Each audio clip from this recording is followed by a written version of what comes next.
Do you remember this? And ways to win with whoever's out there. That is not going to get 5 yards, a little on 10, but it's a cool looking kick. Special teams miscues in the graphic. Yeah. Says these. Up out of the air, so either it's a fumble recovery. Oh, it's a fumble. Or it's going to be an interception. So whatever it's officially ruled, the ball doesn't. On to that thing. And they'll bring it back to the spot of the fumble rather than where the lineman recovered.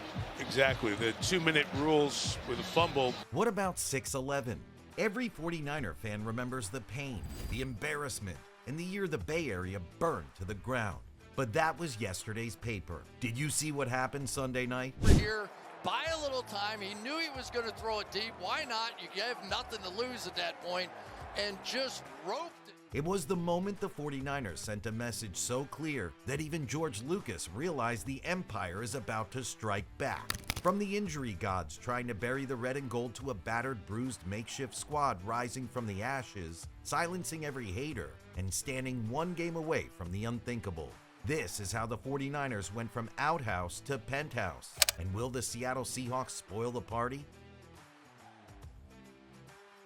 To fully appreciate the miracle, you have to respect the misery. The moment everyone believed that 2025 would be just another repeat of 2024. The offseason started with hope. They brought back the bald eagle, the defensive mastermind Robert Saleh. He wasn't just any guy. He's the mastermind behind that legendary 2019 defense. But even Saleh can't scheme around a curse. We thought 2024 was a fluke?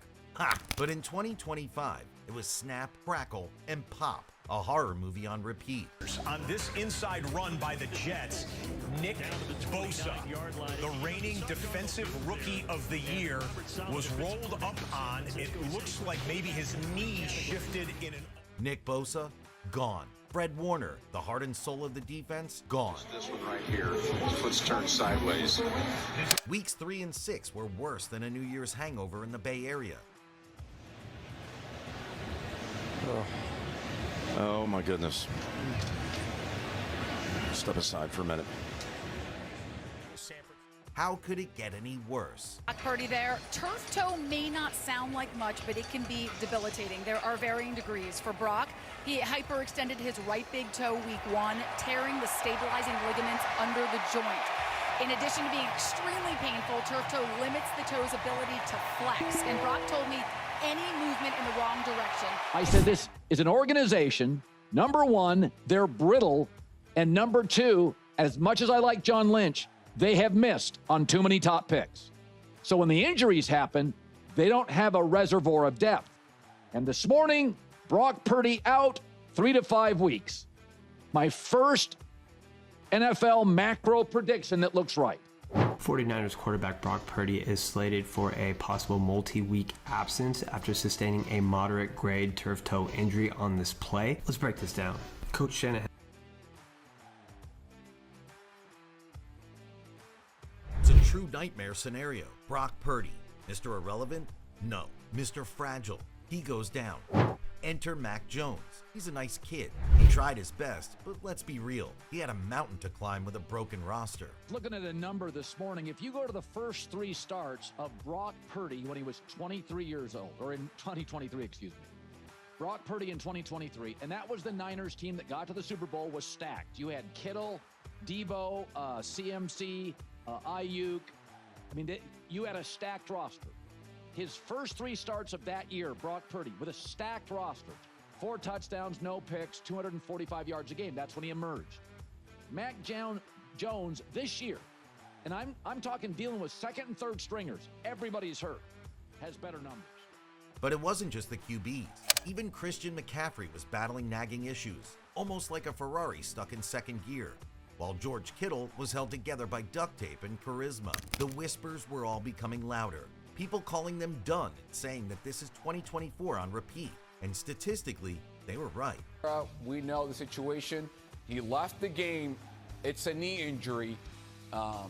We're expecting to hear from Kyle Shanahan, Matt. It didn't look good. However, when he left for the locker room, he was walking by his... Without Bosa's pressure, they had the fewest sacks. The pass defense was basically shredded. And another top 10 draft pick was becoming a massive reality. The faithful were losing faith. But then something changed. A miracle, if you can call it. The clouds parted at State Farm Stadium. The heavens opened. Number 13 was back. Brock Purdy was back. Suddenly, an offense with a respectable performance under Jones just woke up. It felt like they chugged 3 Red Bulls and kicked the door.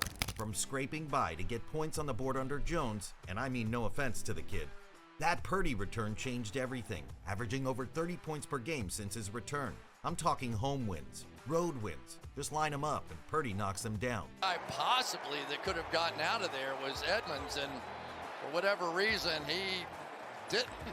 Just nobody back on the back end. I'm just like, hey, I'm here, I'm here. Come on. He wanted to bring that. Win after win, the 49ers just kept on ticking the boxes, sweeping the division on the road. Just think of that embarrassment in Los Angeles, or that game in Lucas Oil Stadium. And CMC, he had his odd 100-yard games, but with Purdy back, he just clinched another 2,000-yard season. We always knew he was a weapon, but now he's turned back into a weapon of mass destruction. I'm not even talking about Ricky Pearsall yet. Credit where it's due, the young guns stepped up. All of this without Bosa, without Warner. My man Salah's a wizard, a genius if you will. He's got these young guns playing cover 4, bending but never breaking, confusing QBs just enough to let the offense outscore everyone. We went from tank for the draft to clinched in 6 weeks. They clawed their way back from mediocrity to 11-4, setting the stage for probably the best game of the season. This brings us to that fateful Sunday night. The Chicago Bears are 11-4, now 11-5. NFC North champions, Caleb Williams, the second-year sensation. They came into Levi Stadium thinking they were the new kings of the NFC. For a Chicago lead. And from 29 yards, the veteran 34. And they almost silenced the Bay Area. 38-35, 5 minutes left. The same old Niners would have folded. The 2024 Niners would have fumbled the snap. But this is prime Purdy. Wasn't going to happen on his watch. San Francisco 44, 3:14 to go. Fake to McCaffrey, come right back to him with some blocking. McCaffrey outside the number. There goes Christian McCaffrey inside the 40 to the 38-yard line. Here, what's been happening? Use check in motion. Still Purdy with a clean pocket. It's complete. It's Jawan Jennings to the pylon. Touchdown! The Niners take the lead. There it is, Mike. You're going to see these linebackers react down to Tonjes. Here's the dig I was talking about. They react up to that underneath route. It was a Tampa 2. The linebacker that time, Edwards, reacted up, left the hole that he was supposed to have covered in the middle of that defense, and there it goes. He sees the pressure, finds Jennings, bang, 42-38. Then the defense, held together by tape and prayers, makes one last stand. Cisco. Bottom of the screen, 47. He's contained. His pass is deflected. It's incomplete. Big hands of Alfred Collins getting up to bat it away. Rookie second-round pick out of Texas sets up second down. This is 3rd and 4 for Chicago. Williams escaping the pocket, taking off, running for the first down, getting to the sideline, and getting the first down. Burden and Walker, the receivers, top of the screen. Burden in motion. Here comes some pressure. It's out towards Burden. Stops on a dime. Turns forward for the first down. What a run by Burden. Just shy of the 30-yard line with exactly a minute left in regulation. They're showing a 0 blitz like they're bringing the house. And then drop out. And Williams looking. He throws. It's caught. It's Loveland inside the 15 to the 13. They stay alive. 25 seconds left. Timeout Chicago, their last. Walker and DJ Moore top of the screen. Tight ends to the bottom. 2nd and 10. Williams goes underneath. It's a little pitch. It's Swift. He's got the first down, but he's short, and there's 13 seconds left. 4 seconds left. 2nd and goal. Here is Williams. He's got to throw it to the end zone. Clock has expired. Williams keeps the play alive. He's looking. He's got to get rid of it. Retreating. He throws. Incomplete. It's over. And the Niners have won. A stonewall if you've ever seen one. Niners win. They move to 12-4, and now the stage is set. It's not just any game, but the game of the year, the Seattle Seahawks. They're sitting at 13-3. They have number 1, but here's the math, and trust me, it's beautiful. Let me ask you, Can San Francisco finish number 1? Yes, they can, and here's how. Do you remember week 1? Yeah, I'm talking about that 17-13 game no one gave a second look at. Well, it means the 49ers hold the tiebreaker. If San Francisco wins, they both finish 13-4, but the Niners sweep the head-to-head. That means the Niners, the team left for dead in October, would be the NFC West champions and the number 1 seed in the NFC. Yeah, that's home field advantage. The road to the Super Bowl would run through Santa Clara. But here's the stakes. If they lose, they drop to a wild card spot. They have to go on the road.